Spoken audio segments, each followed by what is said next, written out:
People often say, oh, I want you to look. You can tell me anything when they're friends, but no one really means that. It's not my business, and I don't want it to be my business unless you're coming into my business. And that's not about capitalism, that's about boundaries. It's about providing an intimate service in which I'm really accountable to the person. I can't do that if I'm like at a dinner party. I'm Jessica Lanyadoo. I'm an astrologer and psychic medium, and that's my jobby job. In the first, I would say 10 to 15 years, when I would tell people what I did, they were like, really?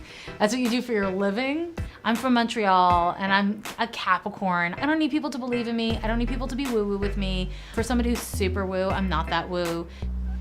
I thought seriously about being a therapist for many years. And what I do is a lot like therapy. When a person says, I want you to help, but they actually have a hard time letting anyone in, it presents as a block. My role is to help people identify, okay, so if your psychic can't see into you, it's unlikely that the girls you're dating are gonna be able to see into you or whatever, right? Now, I will say with animals, just like people, not all animals want to talk to me. It's not like because I can communicate with animals, they're just like blah, blah, blahing with me. Whenever I'm working with a person and I'm having a hard time kind of reading them clearly, or they're telling me something about their home life and I'm like, is that really true? I'll check in with an animal in the house and I'll ask them to narc, and they're always very happy to narc. For me, communicating with the dead is, it's very physical. If they had a heart attack, my chest will tighten up. If they were smokers, I'll start coughing, that kind of thing. Sometimes they just come through to give advice, tie up loose ends, and express love.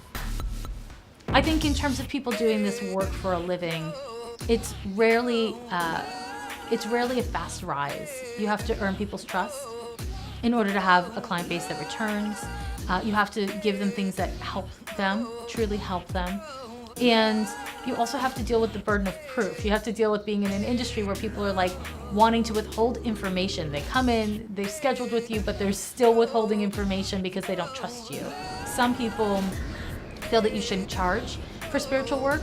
I don't agree with that at all. Other people can charge $600 for a half hour. It's like, it really is, it runs the gamut. It's a tough industry and it's a tough business if you don't have a willingness to run it like a business and understand that you're in an industry. One thing that I can't ever see myself doing, because I'm such a city person, but I'm fascinated by is farming. I think that people who work land and work with their bodies all day, it's like the opposite of what I'm doing in a way, where it's just using the body and connecting to the earth and to plants and to animals. It's fascinating to me.